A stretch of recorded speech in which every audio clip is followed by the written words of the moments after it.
Era no tempo do rei. Uma das 4 esquinas que formam as ruas do Ouvidor e da Quitanda, cortando-se mutuamente, chamava-se nesse tempo o Canto dos Meirinhos.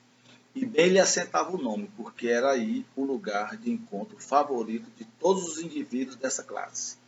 Os meirinhos de hoje são homens como quaisquer outros, nada têm de imponentes, nem no seu semblante nem no seu trajar. Confundem-se com qualquer procurador, escrevente de cartório ou contínuo de repartição.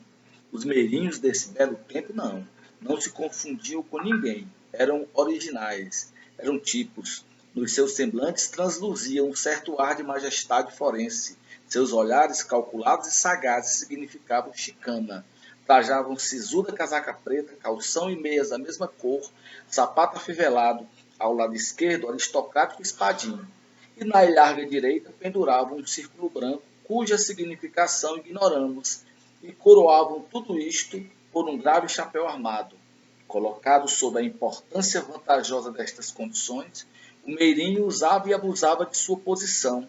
Era terrível quando, ao voltar uma esquina ou ao sair de manhã de sua casa, o cidadão esbarrava com uma daquelas solenes figuras que, desdobrando junto dele uma folha de papel, começava a lê-la em tom confidencial.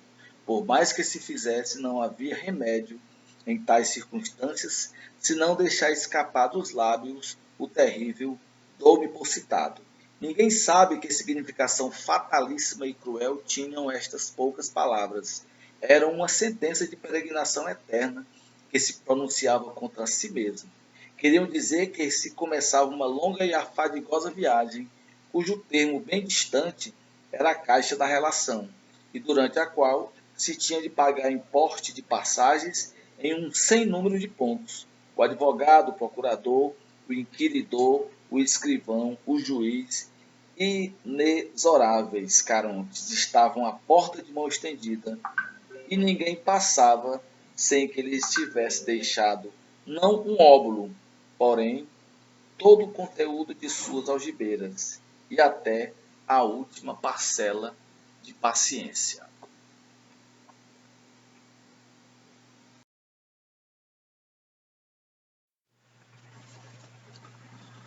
Pois bem, é desta forma que Manuel Antônio de Almeida começa o seu romance Memórias de um Sargento de Milícias, né? É um romance diferente, tá? Se a gente começar a comparar aqui, por exemplo, com os romances românticos que a gente conhece como romances românticos autênticos, a gente percebe que temos aí uma grande diferença, um grande diferencial, né? Alguns autores, inclusive, dizem, já é um direcionamento para a literatura realista aqui no Brasil, né?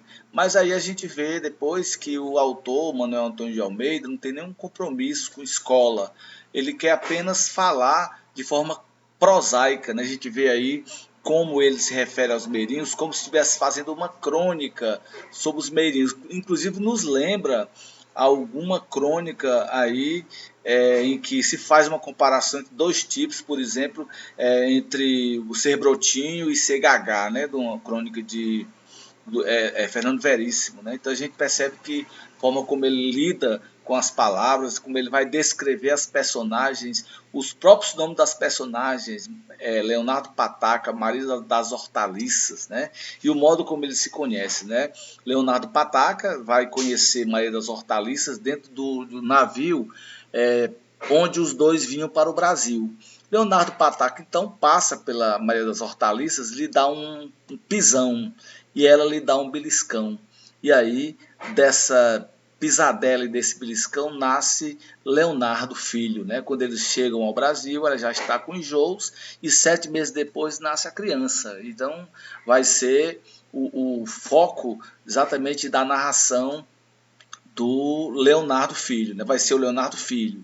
E aí, pouco tempo depois, a Maria das Hortaliças trai, né? O comete adultério, traindo o Leonardo Pataca, e ele então expulsa-a de casa e juntamente com o filho, né? Que já é o menino Traquinas, rasga todos os processos com os quais ele está e ele dá um chute no copo do menino e o menino cai na porta exatamente do barbeiro, que é o padrinho do menino. Olha só aí, nós temos quase aí uma crônica de costumes. Nós temos o padeiro, temos a parteira, temos o meirinho. É quase como se os nomes fossem desnecessários. E aí, a partir daí, o padrinho vai cuidar do menino e faz todos os quereres dele, e ele insulta com as vizinhas, insulta com todo mundo. Ele jura que o filho vai ser padre, né? Que ele já tem como filho, o afilhado então vai ser padre. Coloca-o para ser coroinha de uma igreja, e lá ele, juntamente com outro meninozinho, com outro sapeca, acabam com a vida do padre lá, acabam desmascarando um caso de um namoro que o padre tem lá com uma cigana. E depois o padrinho vai morrer. Quando o padrinho falece, ele volta a morar com o pai. E o pai, mais uma vez, o expulsa de casa, já que ele não se dá com a madrasta, né, ou com a companheira do pai. E ele vai embora e nessas andanças encontra um grupo de meliantes, né, digamos assim, de vagabundos que, como ele, também estão à deriva. E lá ele encontra Vidinha e passa a ter um relacionamento com ela. Antes, porém, ele conhece Luizinha.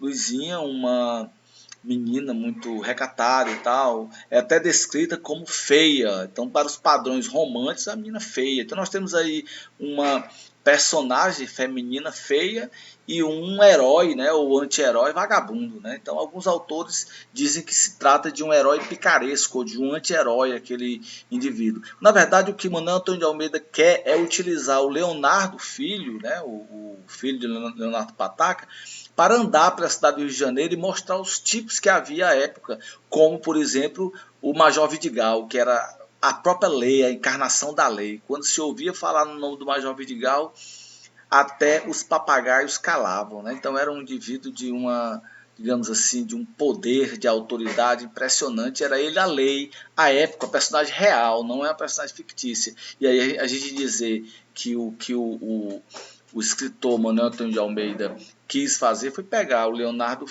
passeá-lo pela cidade do Rio, mostrando os tipos, a cigana, mostrando as festas religiosas. E o certo é que ele se engraça com Vidinha, passa a manter uma relação com ela. Depois ele vai reencontrar a Luizinha, mas ela já está casada, porque chateada, porque ele já estava com a Vidinha. Ela casa-se com José Manuel, um homem de maus bofos, que na verdade quer se aproveitar do dinheiro da tia com a qual Luizinha morava, né? Mas aí o destino é engenhoso, como vai dizer mais à frente João Guimarães Rosa no seu desenredo. E o João Manuel morreu, apoplexia, né? Faleceu, abrindo espaço então para que o Leonardo se case com Luizinha. Nessa época, o Vidigal acaba prendendo Leonardo. Ele anda na casa do Toma Largura, que é o indivíduo intendente lá da região, e ele acaba se amaziando, né, tendo uma relação com a mulher do Toma Largura. O Major Vidigal, nessa perseguição dele, acaba prendendo Leonardo e o obriga a servir o exército. E ele sai de lá soldado de milícias. Só que ele, mesmo soldado de milícias, ele não se aquieta. E o Major Vidigal prende-o mais uma vez e dá a ele, né, como castigo, ser um sargento de milícias. E ele transforma-se, então, um vagabundo transforma-se num sargento de milícias. O que a gente vê é exatamente uma crítica muito bonita, muito até poética, digamos assim, né? Apesar de cômica, de hilária, uma crítica à sociedade carioca, dos seus costumes, uma crítica a todas as pessoas, né? Nós não vamos ver dentro da história de Manuel Antônio de Almeida a aristocracia tão presente dentro do romance romântico, né? Nós vamos ter aí barões do açúcar, não vamos ter barões do café, nós não vamos ter escravocratas, né? No caso, nós nem vamos ouvir falar em escravidão, a não ser com as relações que Leonardo vai manter com as escravas, né? Com as mulheres durante a sua trajetória pela cidade do Rio de Janeiro, a crônica que nos dá Manuel Antônio de Almeida. Manuel Antônio de Almeida viveu apenas 31 anos de idade. Foi ele que, na verdade, apresentou Machado de Assis, foi ele que deu o primeiro emprego a Machado de Assis, e seria, segundo José Veríssimo, seria o grande nome da literatura brasileira se não tivesse falecido, tão novo, tão recente, né? Em um naufrágio naufrágio chamado navio Hermes, né? No qual ele estava. E segundo José Veríssimo, repitamos, né? Seria este o grande escritor brasileiro, né? Nesse caso, nós teríamos aí hoje, com certeza, falando bem melhor, Machado de Assis, de Alencar e Manuel Antônio de Almeida, tá certo? Então a gente fica por aqui. Vai ficar o questionamento aí no final do vídeo para vocês resolverem essa questãozinha aí e nos enviar como vocês já vem enviando naturalmente. Valeu, obrigado aí, até a próxima.